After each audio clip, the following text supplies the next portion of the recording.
সুপ্রিয় শিক্ষার্থী বন্ধুরা, নবম দশম শ্রেণীর তথ্য ও যোগাযোগ প্রযুক্তি ক্লাসে তোমাদের সকলকে স্বাগত জানাচ্ছি। আজকের ক্লাসটি প্রথম অধ্যায়ের শেষ ক্লাস। গত ক্লাসে আমরা বিনোদন ও আইসিটি নিয়ে আলোচনা করেছিলাম। আজ আমরা ডিজিটাল বাংলাদেশ নিয়ে আলোচনা করব। চলো বন্ধুরা, আমরা আমাদের আলোচনা শুরু করি। বর্তমান সরকার 2021 সালের মধ্যে ডিজিটাল বাংলাদেশ গড়ে তোলার একটি পরিকল্পনা গ্রহণ করেছেন। শিক্ষার্থী, এক সাগর রক্তের বিনিময়ে যুদ্ধের মধ্যে দিয়ে 1971 সালে আমরা আমাদের স্বাধীনতা অর্জন করেছি, আর 2021 সালে তার অর্ধ শতাব্দী পূর্ণ হবে।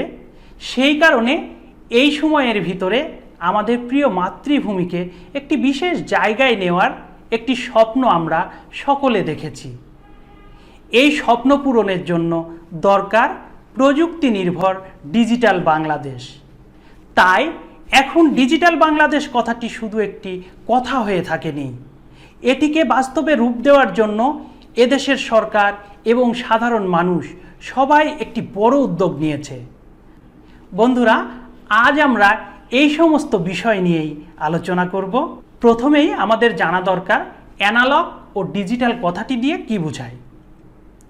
অ্যানালগ পরিবর্তনশীল ডেটাকে যখন সংকেতের মাধ্যমে প্রকাশ করা হয় তখন তাকে অ্যানালগ সংকেত বলে। উদাহরণ হিসাবে আমরা আমাদের দৈনন্দিন তাপমাত্রার কথা বলতে পারি। দিনের বিভিন্ন সময় বিভিন্ন ধরনের তাপমাত্রা অনুভূত হয়।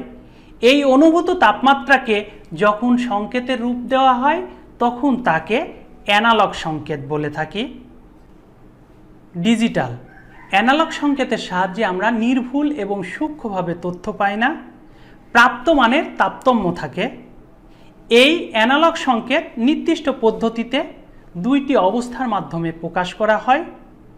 এই অবস্থানগুলোকে অঙ্কের মাধ্যমে প্রকাশ করার ফলে অ্যানালগ সংকেতের তুলনায় আরও নির্ভুল ও সূক্ষ্ম থেকে সূক্ষ্মতর তথ্য পাওয়া যায়। আর এই ডিজিটাল মাধ্যমে সংকেত প্রকাশের জন্য ব্যবহৃত এই ধরনের সংকেতকে ডিজিটাল সংকেত বলা হয়। যেমন কাঁটাযুক্ত ঘড়ি অ্যানালগ সংকেত প্রদর্শন করে, পক্ষান্তরে কাঁটাবিহীন ঘড়ি ডিজিটাল সংকেত প্রদর্শন করে। তবে ডিজিটাল বাংলাদেশ কথাটি শুধু একটি কম্পিউটার নির্ভর দেশ হিসাবে ব্যবহার করা হয়নি, এটির অর্থ আরও অনেক ব্যাপক। ডিজিটাল বাংলাদেশ বলতে আসলে তথ্য ও যোগাযোগ প্রযুক্তি ব্যবহার করে গড়ে তোলা আধুনিক বাংলাদেশকে বোঝানো হয়। সব ধরনের প্রযুক্তি ব্যবহার করে সে দেশের শিক্ষা ব্যবস্থা, স্বাস্থ্য, কর্মসংস্থান এবং দারিদ্র্য মোচনের অঙ্গীকার বাস্তবায়ন করা হচ্ছে ডিজিটাল বাংলাদেশের লক্ষ্য। এই লক্ষ্যে পৌঁছানোর জন্য আমাদের পুরাতন মানসিকতার পরিবর্তন করে ইতিবাচক বাস্তবতা ও উদ্ভাবনী চিন্তা করা খুব জরুরি। ডিজিটাল বাংলাদেশের পিছনে মূল কথাটি কি জানো? মূল কথাটি হচ্ছে দেশের মানুষের জন্য গণতন্ত্র ও সুবিচার নিশ্চিত করা, আর সেগুলোর জন্য প্রযুক্তির সর্বোচ্চ ব্যবহার করে সকল শ্রেণীর সব ধরনের মানুষের জীবনমান উন্নয়ন করার চূড়ান্ত লক্ষ্য। ডিজিটাল বাংলাদেশ রূপকল্প বাস্তবায়নের জন্য সরকার 4টি বিষয়ের উপরে গুরুত্ব দিয়েছে। সেগুলো হলো মানব সম্পদ উন্নয়ন, জনগণের সম্পৃক্ততা, সিভিল সার্ভিস ও দৈনন্দিন জীবনে তথ্য প্রযুক্তির ব্যবহার। পৃথিবীর অন্য অনেক দেশের তুলনায় বাংলাদেশ তথ্য প্রযুক্তি প্রসারের কাজটি শুরু করেছে অনেক দেরিতে। তাই অন্যান্য দেশের তুলনায় বাংলাদেশ যথেষ্ট পিছিয়ে আছে। অতীতে তথ্য ও যোগাযোগ প্রযুক্তির গুরুত্ব যথাভাবে উপলব্ধি না করলেও বর্তমানে এটি অত্যন্ত গুরুত্ব পাচ্ছে। বাংলাদেশ তার সর্বশক্তি দিয়ে সামনে এগিয়ে চলছে, অন্য দেশের সমান হওয়ার চেষ্টা করছে। সরকারের আগ্রহের কারণে দেশে তথ্য প্রযুক্তির অবকাঠামো গড়ে উঠতে শুরু করেছে।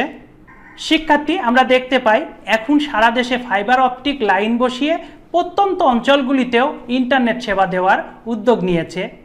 মাত্র 1.5 দশক আগেও এদেশের টেলিফোনের সংখ্যা ছিল নগণ্য। এখন নির্দ্বিধায় বলা যায় এদেশের প্রতিটি প্রাপ্তবয়স্ক মানুষের হাতের নাগালে ফোন রয়েছে। ইউনিয়ন পর্যায়ে ইনফরমেশন সার্ভিস সেন্টার চালু করা হয়েছে, প্রত্যন্ত এলাকার পোস্ট অফিসগুলোকে ই-সেন্টারে রূপান্তরিত করে মোবাইল মানি অর্ডারের সুযোগ করে দেওয়া হয়েছে।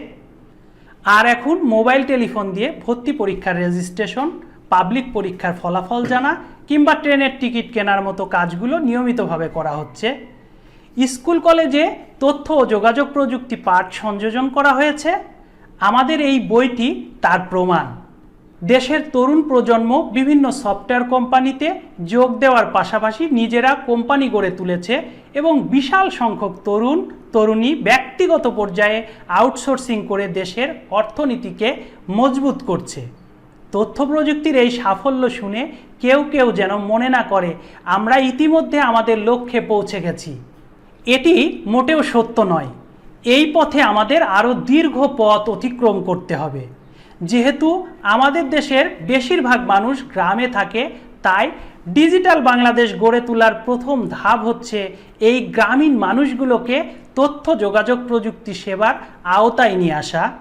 সেজন্য এখনও বিশাল অবকাঠামো গড়ে তুলতে হবে। তথ্য যোগাযোগ প্রযুক্তির পুরো সুবিধা পেতে হলে দেশের দক্ষ জনশক্তির প্রয়োজন। আর এই জন্য আমাদের স্কুল, কলেজ, বিশ্ববিদ্যালয়ে লেখাপড়ার মান বাড়াতে হবে। বেশি সংখ্যক শিক্ষার্থীকে তথ্য যোগাযোগ প্রযুক্তিতে দক্ষ করে গড়ে তুলতে হবে।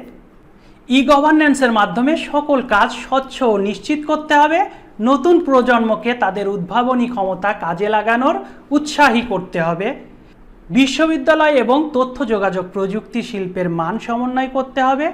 তবেই আমাদের কাঙ্ক্ষিত ডিজিটাল বাংলাদেশের স্বপ্ন আমরা পূরণ করতে পারব। শিক্ষার্থী বন্ধুরা, এই ছিল আমাদের আজকের ক্লাস। আর এই ক্লাসটির মাধ্যমে শেষ হলো আমাদের প্রথম অধ্যায়ের ধারাবাহিক ভিডিও টিউটোরিয়াল ক্লাস।